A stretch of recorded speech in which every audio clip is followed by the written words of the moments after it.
Welcome, everybody, to our webinar. I'm Thomas Wiki, the founder of PyMC Labs, and today I'm joined by Luca Fiaschi and Andrew Heuser. And we are going to present work that they did on democratizing Bayesian modeling with inside agents, a case study. So I'm particularly excited about this kind of work because for me personally, always has been a great interest to try and combine Bayesian modeling with AI and how these two can support each other. So very excited to hear what they have to say. Maybe starting with introductions. Luca, do you want to go ahead? Sure. Thank you, Thomas. So I'm Luca. I'm a partner at PyMC Labs, and I came to this topic of Bayesian MMM working in the industry for the past 15 years, leading data teams and major direct-to-consumer companies such as HelloFresh, Stitch Fix, and Rocket Internet Properties. And we always had this problem of helping business doing or making strategic decisions, especially in the way they were allocating marketing budgets. And we really felt the pain of how complicated it is to build some of these models. So from that perspective, today I'm very excited about chatting to you about this topic. And I work very closely with Andy, who I will let introduce himself. All right. Thank you, Luca. I'm Andy, a principal data scientist at PyMC Labs. Before I joined Labs, I was the director of data science at a digital mental health startup where I worked in marketing analytics, building marketing mix models, which you'll hear about today, among lots of other things. I've got just about 15 years of experience in data science and 10 in the natural language processing space before that, language models were large. And for the past few years, I've been building agentic applications, more recently in collaboration with PyMC Labs, as well as with my own company. Just a little roadmap for the presentation today. We're going to do a presentation on basically what are inside agents, and then talk about the specific case study that we're presenting today. I'll do a live demo of the agent that we've built, and then we will do a Q&A session. So if you've got burning questions as I'm speaking, please do share them in the chat, and we'll try to get to them. With that, I will share my screen and kick it off. Starting with this goofy picture of myself here. Luca looks pretty nice, but yeah. All right, so starting with a very bold claim here. I'm going to make the case to you that data science sucks. What do we mean by this? So, maybe we've all been in this kind of situation where you're deep in thought, you're building this incredible model. You're really on the cusp of delivering like a tremendous amount of value to your business, using 100% of your brain power, really cranking, and you hear the Slack alert message, and it's a business colleague who has a quick question. Hey, can you run this quick analysis for me? There's seniority involved, and so you have to basically pause what you're doing on your highly valuable model and answer this tangential question. It takes you much longer than, you've anticipated, and you come back a week later and you're like, oh, here's the answer to your question. And the business stakeholder is like, what? I never asked for this. Uh, and so you've just effectively wasted a week of your life. So many of us in the room have kind of run into this problem. And obviously we're being a little dramatic here. Data science doesn't suck, but this aspect of data science is not optimal. We can do better. So the goal, the highest level goal of the Insight Agents project is to make data science fun again. So let's talk about some of the challenges in statistical modeling. Well, first off, it requires experts to actually build them. These are very sophisticated models, and they require a lot of thought and time and money, really, at the end of the day, to develop them. not only are they difficult to build, but they're also actually difficult to operate. And so small changes to them require data scientists with expertise in that domain to come in, and it's a very tedious and inefficient process. Dashboards can help, but they're static, and dashboards require a lot of maintenance, and they're finicky. So you've got stakeholders asking you to change different colors, and you've got new features coming in all the time. So they're actually they're one way to surface information, but they're not the best solution. So our solution to this problem is what we call insight agents. Insight agents are basically agentic applications that interact with Bayesian models that have been developed by experts. These agents follow best practices, and they're imbued with domain knowledge. So they know a lot about the problem space, and they know everything that we would train a PyMC Labs data scientist to do. We also communicate to these agents. They also follow very structured workflows so that they're robust. So it's not as open-ended as ChatGPT, for example, but you still get the benefits of AI, and you still get the benefits of basically having a conversational interface that steps you through a workflow. So how can we extract value out of this idea for businesses? For one, we by basically following these sort of practices, we get trusted outputs. So we build in validation steps, and we make sure that humans are actually reviewing what the agents are presenting. It also empowers non-experts to be more efficient. So instead of a data scientist going and answering sort of this one-off question for this business stakeholders, with insight agents, the stakeholders can interact with the model directly just through plain English. And that's way more efficient than basically asking a data scientist to do it, taking a week, and then delivering the answer back, right? And it frees up resources like, data scientists are typically fairly smart individuals. It frees up resources for them to tackle the really high ROI problems, like actually improving the models themselves. So together, we think that insight agents, are a tool that are, potentially very valuable and can really speed up the going from basically idea to insights. And you can solve problems that would have taken days now in minutes, and they're more accessible as well. So how does this sort of fit into the PyMC software stack?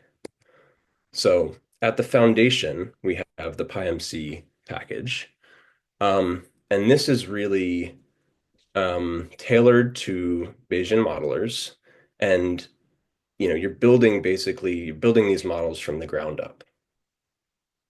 So here's an example of what, just a snippet of code in the PyMC package might look like. And you can just to make the point that it's, excuse me, fairly complex. You have to have a lot of domain expertise to be able to write code like this. A level up from that is a package that we released called PyMC Marketing. And this is a higher level API. So you're not in the weeds of writing out these models line by line. You're able to get things done faster by basically abstracting, right? So here's a snippet of code from the PyMC Marketing package, basically wrapping that more complex code underneath. And these packages are targeted more to data scientists. Like, you don't need to have as extensive experience with Bayesian models to be able to run this kind of code.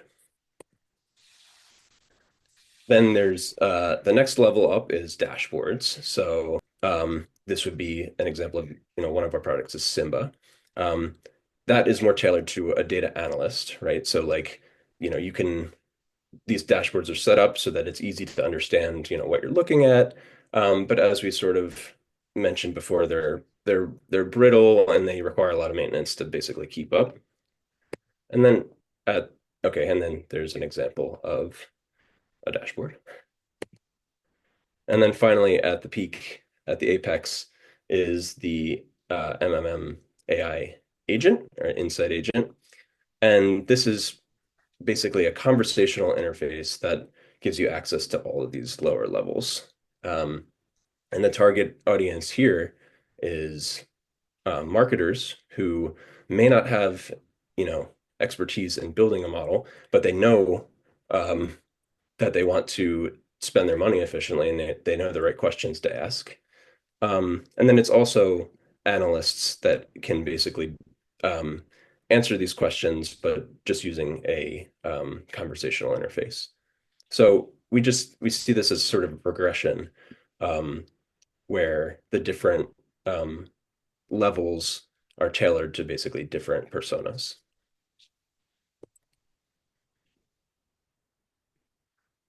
All right. So now we're going to do a deeper dive into sort of the main topic for today, which is a marketing analytics case study. And a common question that comes up in marketing all the time is how effective are my marketing channels, right? So let's say that you have, say you're a marketing analyst and you're spending money on two different channels. You're spending money on search, which is represented in blue here, and you're also spending money on TV. And these are two just example time series of spend over time. On the other side of that equation, you have sales. And the question is, how do when I spend $1 on any of these channels, how does that translate to sales, right? You used to be able to basically use cookies, third-party cookies, to directly attribute from channel to sales. I mean, that's not true in all cases, like TV, for example. But with the death of the third-party cookie, this kind of approach is actually necessary now. So what it is basically a marketing mix model, which maps your spend in different ad channels to sales. And at the end of the day, it is a linear regression with a couple key differences.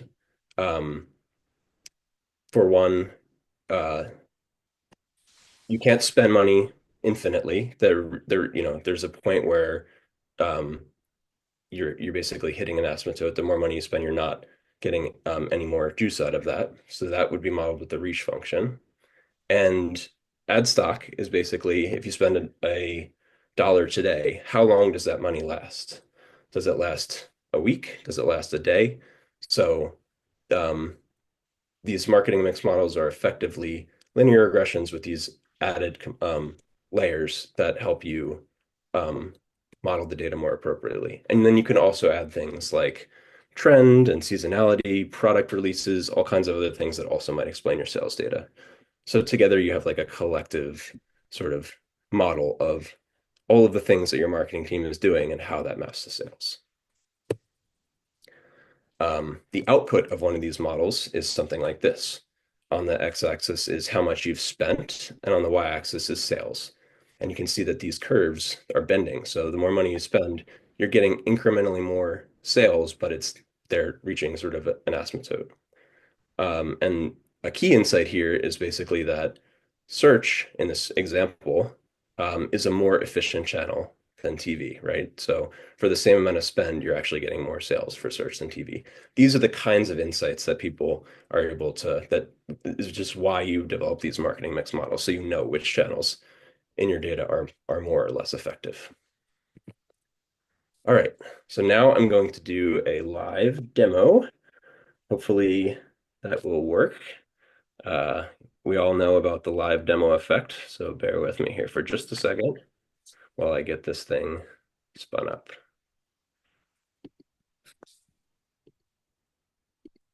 All right, and while we're waiting for this, what I'm going to present to you today is a almost beta. So, and it's going to be specifically the tool that helps us develop a new model end to end. So there's a couple different use cases for this app. One is helping data scientists to go from raw data all the way to insights. That's what I'll show to you today. The other use case is basically once you have a model, allowing others to basically query that with natural language and ask questions about it. All right, so let's jump in here. 3. All right, so here's the main screen. To get started, you basically start a new modeling project, put in a project name, put in a run name, and then upload some example data. Won't belabor this, but just quickly to orient you to the data, we've got a time column, and then we've got a Y column. So Y is basically sales in this case. X1 and X2 are spend in 2 different ad channels, and then there's some events. So you can think of these as like marketing promos. So this is already sort of formatted for a marketing mix model, so we're ready to go. So let's create the project. Great. So now we land in this chat interface. Just to quickly orient you, on the left, we have a workflow progress widget, which basically outlines the workflow to build an MMM from scratch. And then here is obviously a chat interface. So to get started, we'll just hit help me fit an MMM. All right, so first thing it does is it plans out a analysis for you. So it's saying first you want to explore and clean your data, then you want to configure the model, fit it, analyze results, and summarize the key insights. And so we're going to start basically with exploring the data. So while this is running, I can talk a little bit about how this is set up. When you first come into the app, you basically are interacting with a supervisor agent. The supervisor is responsible for basically planning out the steps of the workflow and guiding you through the process. And then for each of these different steps in the workflow, we have specialized agents that are tailored to do their specific job. So there's one for exploring data, there's one for configuring models, there's one for fitting models. They have custom access to different kinds of knowledge, and they also have access to different kinds of tools. That's how they're different from each other. All right, so what we got back is a summary of the data set that I just described. You'll note that here are the columns of the data set and the inferred description of what they mean. We didn't tell the model this. It is basically, it knows what MMM data sets typically look like, and it's inferring that from the structure. So it's basically saying that these two are likely ad spend, this is likely sales, and these are likely promo events. So this is a very high level cursory kind of analysis, and then we can go deeper. So we have some suggestions of what to follow up on, and we can also just chat directly with the agent. So I'm just going to say plot sales over time. So these suggestions are basically coming from the last thing that the agent said, and they're just meant to make your life a little bit easier so you don't have to type it all out, but they're basically, you can, instruct the agent how you wish. All right, so here's the plot, sales over time, and critically, we're also getting back insights from that plot. So what's happening on the back end is that the plot is being sent off to another LLM to basically interpret, and then comes back and gives you some learnings. And then from there, you can go even deeper and so on. For the purposes of time, I'll just move forward here to the next step. So now we're going to go into the cleaning phase, and this data is already quite clean, but I'll just show you sort of what it's doing. It follows basically a pretty typical workflow that checks a bunch of things that we would check as data scientists at PyMC Labs, and we've imbued that knowledge into this data cleaning agent. All right, so here we go, checking for missing values, there's none, checking for different data types, are there any duplicate rows, negative values, outliers, and so on. So this is, like I mentioned, a clean data set, so we don't actually have to make any changes, but this is the workflow that happens automatically. Then you can follow up with your own additional kinds of questions if you'd like. The last thing I'll show here is configuring the model. And then I'll just show one more feature after that, and then we'll open it up for questions. All right, so now it's basically proposing a model configuration. So this was all basically inferred from the previous steps where it went and explored the data and then cleaned the data. And it is selecting date week as a date column, X1 and X2 as channel columns, and so on. So these parameters for this MMM that we're building are derived from the analysis that it did in the previous steps. And we could tune these further at this point, but basically that's yeah, that's what that agent does. All right, and then quickly before I wrap it here, I'll just show you one more feature here. So you can resume previous model runs that you've done. So here's one that I ran earlier today. That's the wrong one. Let's go to 3.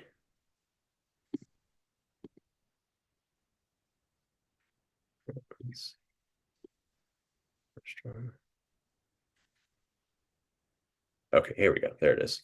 All right, so here's one that I basically worked through the full workflow. So obviously what I'm showing here is that you can stop your work and then resume at any time, come back to the thread and pick it up where you left off. And once you've, let's just go back up here. All right, so picking up from where we left off before, I basically fit these, past these model parameters. We fit the model itself. Oops. Move that over. Okay. We're checking if the model's finished. And then we can ask questions directly to the model. How did the model fitting go? And it gives us a summary. It says it went well. The model converged, all with stable parameter estimates. So it gives you a nice interpretation of whether the model actually fit. Then you can look at things like trace plots like you could for any Bayesian model, and it's able to present those to you as well as interpret what they mean. Basically, are there any issues with the model fitting? And then finally, going to sort of the questions that as a marketer might want to ask, which of the channels had a higher return on investment? And so then you can look at these ROAS estimates, and it's clear that X1 is actually higher than X2. And that's what the agent tells us, is basically that X1 has a higher ROI. Finally, you can take all of these learnings up to this point and summarize them basically for any audience. You could have it write a technical report for your data science leader, or you could have it write a high-level paragraph for your executive team to review. So it's really a nice, flexible way to roll up your analysis into something that's easily digestible by any audience. So just kind of finishing here, we've basically worked through this entire workflow from raw data all the way to insights in a very short amount of time. Obviously, this is a demo. You would spend more time, in practice, choosing these model parameters, fitting the model, etc. However, I hope you can imagine the kinds of time savings that you would get out of working with a system like this versus writing all the code yourself, and so on. All right, so with that, I will pause and we will open it up for questions. Hey, Andy, thank you very much for this presentation. I'm gonna take the role of the host, as Thomas unfortunately had some issues with the internet connection. And I'm very excited about this product because it really solves one of the biggest problems which I had to face in my career, which is explaining the outcome of this complex modeling in simple terms to stakeholders. And the LLM, being a universal translator, really allows you to personalize the answer and to make really sure that you understand what the implications of your modeling exercise are. I have to say that the broader vision for labs is to really make available a suite of AI agents that are wrapping and allow you to easily prototype a range of common marketing models and solves a broad range of marketing analytics problems. We're going to integrate all of them in the longer term in a platform. The next, as soon as we release as open source these MMM insight agents, we're going to build and release a LTV agent that allows you to do more or less the same, but on an important class of models, which is LTV models, and then allow you to combine different agents to create sophisticated workflows for decision making. So all of that is in the plan, and you're going to release in the next few weeks and months these platforms that's going to be fully open source and every one of you can use. So stay tuned for more. But getting back to the topic, and maybe like before we go into the questions of our audience, I wanted to ask you the question of who gets more benefit from this type of workflows? Is CMOs, is growth teams, is data scientists themselves? So what's your perspective on that? Right. So the workflow that I just presented, I think that's mostly a tool for data scientists and analysts to be more efficient at building models, right? So instead of writing code, you're having a conversation with the agent. And I saw a question in the chat, can we surface code? Yes. Right now, it's not done by default, but it's persisting all of the code that's being run in the backend. You can ask it for the code right now, and we have some feedback that we should just, basically have the code in there. So that, that's something that we're definitely thinking about. But then when you think about sort of after the model's built and you have this artifact, then I think the audience grows a bit larger. So then at that point, that's an opportunity for marketing teams to get involved and basically ask questions directly to the model instead of basically going through a data scientist. And then, like I mentioned before, it's not really replacing data scientists. What it's doing is empowering data scientists to work on higher value problems, right? Not just answering these one-off questions that a marketing analyst might have that sort of detract from your main job. It allows you to focus on your main job and have these agents support you in fielding questions from other stakeholders. So I think it depends on the use case. And we're still, honestly, this is a beta product. We're still figuring out the right product market fit. Who should we build this for? So today we've talked about the data scientist workflow, but I think there's lots of different audiences that we can serve in the future. I want to go to the questions that Tina asks. She's wondering about the liability implications. Of course, in this workflow, the LLM can make mistakes. And in this case, what entity or persona would be responsible for putting up something that may be incorrect? Great question. So you may have noticed in the chat interface that there's a big blue button that says done, move on to the next step. First of all, it's the data scientist's responsibility to review what the model has come up with and validate it and make sure. Obviously, help surfacing the code would help with that, but also just like understanding the results and making sure they make sense, right? So that's one human in the loop step is basically when you click done for a step, you're saying that I've reviewed this output and it looks good to me.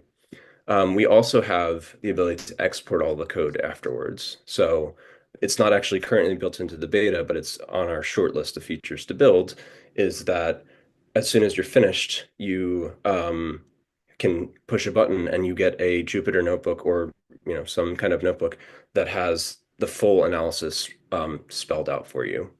And I should mention that we also have a nice integration with MLflow that is currently serving as a backend. Every model that you run, all of the parameters, all of the choices that you or the agent is making are persisted in MLflow, including the model, including all the artifacts. So that's all packaged up into one package. so that, at the end of the day, you don't have this conversational thread. What you actually have is the same deliverable that you would have at the end of, a modeling exercise if you were to do it yourself. So we think that's a really Mhm. valuable feature for ensuring reliability. Mhm. And there are several questions around your experience developing an agent, and they go really, really technical. For example, George asked which LLM is preferred for generating responses, is ChatGPT, Gemini, or other?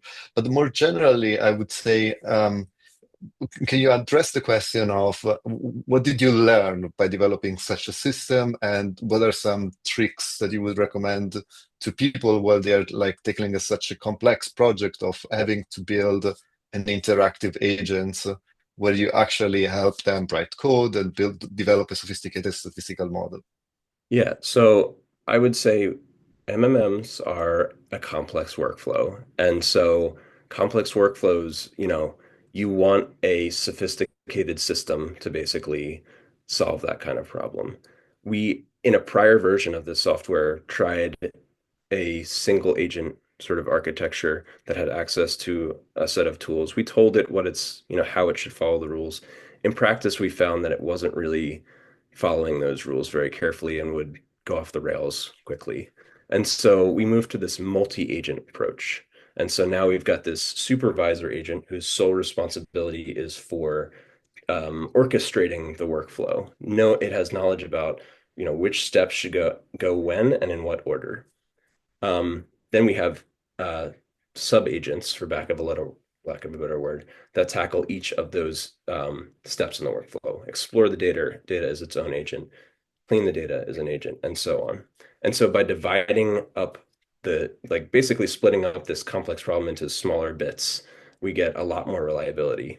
And so to the question about model selection, it's an open question, actually. So we've built the system on top of or with LangGraph.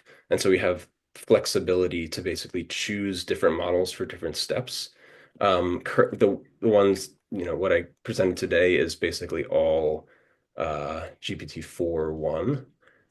But we can, with the, basically we have a configuration file, and you can easily swap out and try different um, agents at different steps. And we've also built on the other end evaluations that will help us to basically tune the system, right? So um, these are test questions for the agent that we think are representative of the kinds of problems that it should be able to solve. And so you could do A/B tests where you basically say, all right, I'm going to have these models versus these models, and then use the evaluations as a benchmark. So as I mentioned, we haven't actually gone that far down the road on which models to use. We're basically using one for now, but it's definitely in our plans to fine tune that and select different models for different purposes. Mhm. And Sua asked another very technical, but I think is actually phrased cleverly, questions, which is whether you're using to connect the supervisor agents to the other agents, whether you're using MCP or LangGraph. So I'm going to answer these questions because it helped me also to talk about another topic. So internally, the agent is built on LangGraph, and Andy has built an orchestration framework where the different agents, the supervisors, and they can pass around the context data that they need to understand the entire conversation with the user. However, we are also working on wrapping up PyMC marketing and PyMC into MCP servers.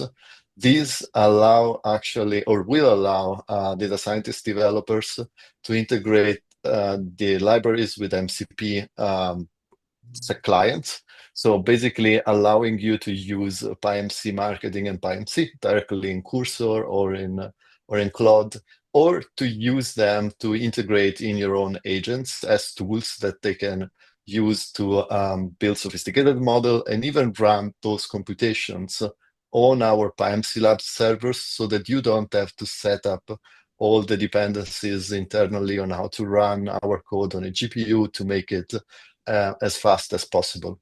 Now, to give you some example of the scales of some of these models, some of the models we build for clients, which have multiple brands, a series of products, and so on and so forth, can have hundreds of thousands of parameters and take days to actually fit on a large cluster. And therefore, you having the appropriate computational setup in the background is extremely important. And the ability to run this as an MCP server allows you to get the agentic capabilities of this library, but also use PyMC Labs compute infrastructure for your needs. Another question by an anonymous attendee is, how do you envision the workflow will be for data scientists working on an MMM project when their non-tech stakeholders can directly interact with the agent for insights? Yeah, I think there will be more time spent building a badass model and less time running all of the follow-up kinds of questions. And then you can deliver more and better models and really focus on sort of that core step versus sort of all of the sort of small but time-consuming tangential questions that come up after you've delivered your, super valuable model. So, I mean, that's my guess at how a tool like this would change the workflow, but we haven't actually released it yet. We will be releasing it soon, and we'd love to hear back from you how it's changing your workflow. I think I would add to that there are several questions related to how is the data scientist's work gonna change, and it seems like these are kind of like a broader questions that comes in every industry. So let's say every industry is gonna be kind of disrupted from these AI technologies. I do think the data science or the data science industry doesn't make an exception. Now, it is going to happen. It's where the trend is going, and these technologies are so powerful that people is going to try to apply them to any sort of problems. I think that the advantage of humans that humans have, first of all, they have intent, and they really understand when things can be used, and they want to use them to solve problems. An LLM itself doesn't have this idea of wanting to solve problems. So where I do see the role of data scientists evolve is, rather than writing code or doing the analysis themselves, is really to understand which analyses are worth answering with these technologies, put them together to create some kind of like broader insights and business outcome. And probably also having the ability and the intelligence of putting together different type of agents for like really complex applications. Imagine, for example, a automated integrated system that allows you to tune your marketing budgets, but at the same time, like purchase the right inventory, sending online the right ads, and so on and so forth. This type of like custom build that requires a high degree of intelligence and insights. This really requires a human to be really like implemented end to end, and it's really custom for most of this, or will be really custom for most of these companies. So there will be always a role for humans and data scientists. I'm fully like convinced of that. And the reality is that the role of data scientists in the future is probably going to change as this technology becomes more and more commonplace. Let's take a few more questions. There are several questions around very technical around media mix models and how it is actually implemented. How the model defines the prior per channels, and how do you model the baseline of time varying effects? Sure. How do you the agents help you kind of select the right model for this problem? What flexibility do you give to the agent to build a very custom model? Right. That's a great question. And so for this initial beta release, we have a subset of the API implemented, of the full PyMC marketing API implemented. So just to be concrete, the priors that the model uses are always going to be the default priors. We have that on our roadmap to basically implement a system to help you define custom priors, but that's not quite implemented yet. It is using the geometric add stock function, it's helping you choose the lag for that function. It's using a logistic saturation function. Those are effectively baked in. In the future, we plan to open those up into custom kinds of reach and add stock functions. And then same with time varying effects. That's not a feature that's currently implemented. So it's there are effectively no time varying effects in the beta. Again, that's a feature that we do intend to implement, just not for this initial release. So the initial release is useful, but for sort of like more fundamental sort of business problems, and for those that are really looking to get into the weeds, you know, just stay tuned. We're going to be releasing stuff very quickly. And those are all of the ones I described are on our roadmap today. Yeah, I should also mention that if you are if you're working on a custom MMM problem and you have very technical questions regarding MMMs and the best practices around that, and feel free to reach out to PyMC Labs. It's info@pymclabs.com, and we would love to understand what your problems are and how to help.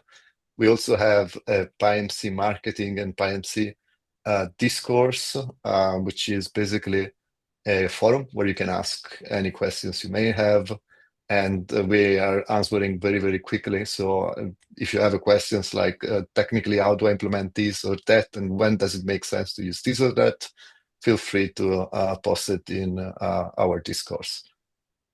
And then, There is a bit. yeah, sorry, I was going to say we also have an email address that you can reach out to if you want to learn more about this project. I'll just share my screen real quick to put that up. So if you're interested in learning more about this project, you know, kind of keeping tabs on where we're at with it. Also, if you're interested in a sort of custom version of this for your company, please do reach out to this email address and we will certainly get back to you quickly. There is a great question from an anonymous participant, which is, I will rephrase it. So these LLMs are non-deterministic systems. Every time you try, you get a different answer from them. How do you ensure that there is consistency and that the answer doesn't go off the charts? Well, there's a mixture of methods we use for that. So for one, we spend a lot of time on prompt engineering and really being explicit about expectations for the model, including examples of, you know, how it should behave, and what not to do. You know, that's actually a big one, is like it's gonna think that it can do more than it can. So you have to tell it what it can't do. So that's one approach. Another approach is not relying too heavily on the model for things it may not be good at. So for all code or all like computations, we have tools to do that. These agents can write code themselves. They write the code and then they ship it off to a code interpreter and get back the answer. And so that's another way to basically ensure more reliable outputs. And then the third thing I'll mention is just that these agents are built in a React style loop. And so the agent, and what that is basically an agent has access to tools. It can choose to work with the tool, say the code interpreter. It writes some code. That code goes back to the agent. It can reflect on the code that it's, or the answer to the code that it's written, as well as the answer.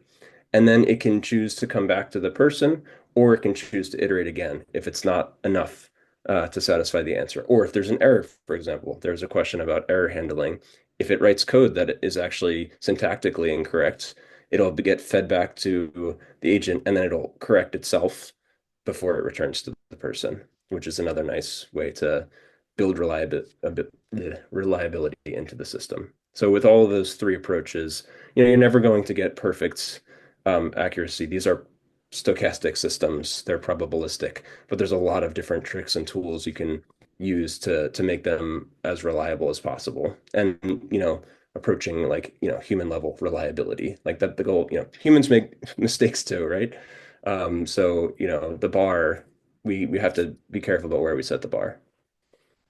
And then I would say another thing that is worth mentioning is you need to build robust evals around your system. And Yeah. one thing that's important to establish very early when you develop these models is a series of threads and examples of what correct answers looks like and what wrong answers look like, and keep measuring as you keep evolving your system whether you have an anomalous behavior or kind of like an unwanted behavior you didn't expect to have introduced. And this Definitely. for software engineers is very obvious to write like tests in software, like in software development. And the same concept in LLM is EVAs. So you want to have a strong set of EVAs to allow you to iterate on your application quickly. Yep, exactly.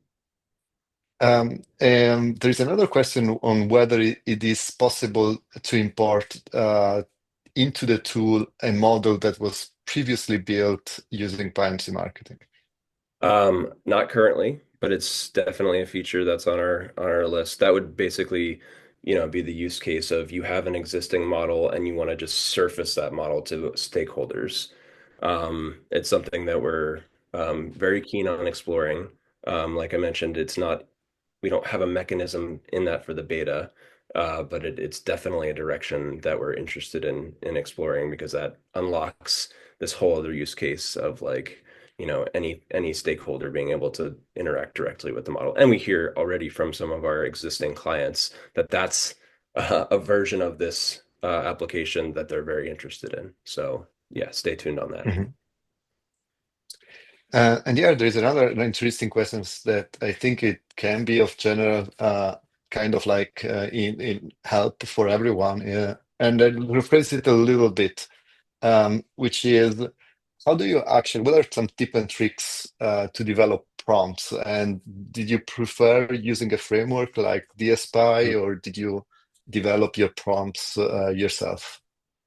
So one exercise that we did was basically uh, what I would call mind harvesting, where we took all of the best practices from our team at PyMC Labs and effectively imbued those into the prompts. So we have a lot of domain expertise at PyMC Labs building effective MMMs as well as other Bayesian models, as you know. And so step one was basically um, capitalizing on that and baking that domain knowledge right into the prompts. We're also using uh, what is it called? Um, just basically examples of best practices of here is the question and here's how we want you to answer types of um, information in the text. I'm not using anything as sophisticated as the auto learning. So basically, a loop of improving the prompt. They're pretty static at the moment, but this is just the start, right? We're just working towards our initial beta release here, and so all of those things, if we think that is an effective strategy for improving the prompts, then we'll certainly pursue it. But it's a fairly basic right now. However, we do have a lot of in-house domain expertise that we're baking into these prompts. Does the agent expose the code for transformations that it implements? Right. So as I mentioned, it's basically recording all of the code that it runs in the back end and can be surfaced to the person by asking. It would be pretty easy to basically automatically surface that. I guess that would depend on the persona using it. Like, is it someone who's actually going to inspect the code, or would that be a distraction, given that they're asking sort of simple questions, right? So it's definitely possible to do. Maybe it's not like abundantly clear, in the current version. And then, as I mentioned, we're also going to build in a way to basically just export the code at the end so that you could have a full notebook that everything that the model has run is captured in that notebook. And that would be a place where you could go and do a code review, basically as if your colleague wrote that. You would inspect that in just the same way. And maybe as a follow-up questions, which is kind of connected, which I ask, how does the model handles data which is highly seasonal, has maybe like some data error mistakes, and there's complex promotions? Um, so the answer is that there is a data cleaning step as part of the workflow, and there is an agent dedicated to that. I do believe that when you export the code at the end, it's also important to export all the transformations that the intermediate agent does, not just the model code at the end, to really understand the full workflow. How do you get from the data to the actual outcome? And all of that is in a format that can be also just checked by the data scientists that goes through the code before delivering it to the stakeholders. Yeah, that's a good point. So, right, that data cleaning agent, you know, thinking about it now, it's actually more like a data transformation agent. It can obviously clean, impute data, fill in missing values, that kind of thing, but it can also come up with new covariates, it can transform variables, etc. And that's the step where you would do all your transformation is in that sort of cleaning step. So uh, we want to potentially consider going up a level and calling that a data transformation agent, I think. Let's pick another couple of questions. Were there any limitations you ran into while using the AI agent during each step of your demo? So I would say right now the there's a trade-off between flexibility and um, reliability.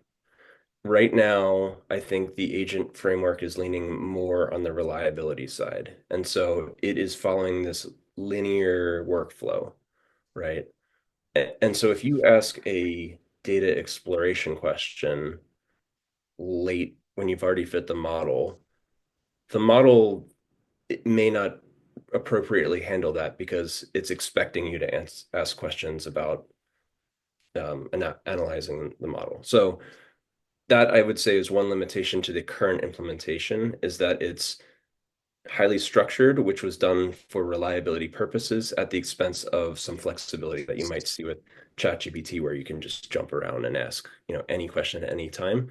Here you're following this workflow. However, you're still benefiting from AI at each step in the workflow. You're getting efficiencies at each step along the way. So I still think it's a useful and valid approach, but there's definitely a trade-off between how flexible the system is versus sort of how reliable it is to sort of follow a specific plan, if that makes sense. Mhm.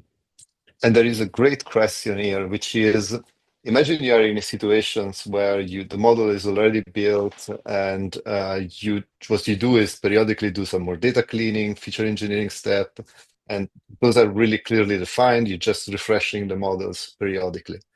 Um, how Yeah. much value does the agent can add at that step where the model is already well defined? So what's the value of having a Yeah, system like yeah. that on top So I of it? think what you're talking about is basically iteration, which is, once you have it's sort of your base model, how quickly can you add new covariates or test different variants of the model?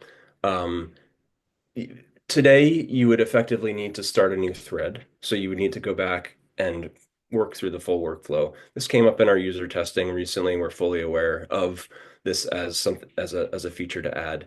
What we'd like to do is basically have a system where you get to the end of the modeling step, the modeling phase, and then you say, oh, actually, let's try let's try a linear trend, or let's try, a Fourier seasonality analysis of three components versus two and see how that fits better. That's not currently baked in. It's definitely on our radar as like a must-have because data scientists are not like these robots that are working in these linear workflows. You are working agile, you're working iteratively, you're testing out different models. It's definitely on the roadmap. Just gotta kind of tackle one feature at a time. As you can see, people is very excited about this I think topic. that's great. I mean, that's the kind of feedback that we need, right? Like that came up in our user testing. I'm hearing it here. Let's prioritize that.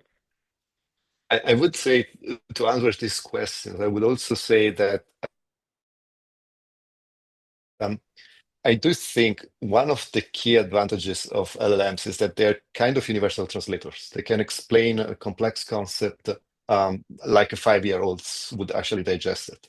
And because of that, one of the advantages of this of having your fitted model wrapped into these LLMs is the ability to really quickly ask questions about counterfactual situations, like what if my competitor had increased budgets during this period? What if I increased my promotions by 10%, and then get an answer which is um, structured in a way that you can easily understand, and you get an explanation. So you don't get just per parameter out, you just don't get the output out, but you also get some context of why that explanation makes sense in a language that's tuned to your stakeholders. And that allows data scientists to probably iterate faster on one thing, which is a complex problem and tedious problem that many data scientists have to solve, which is create a presentation for the stakeholders.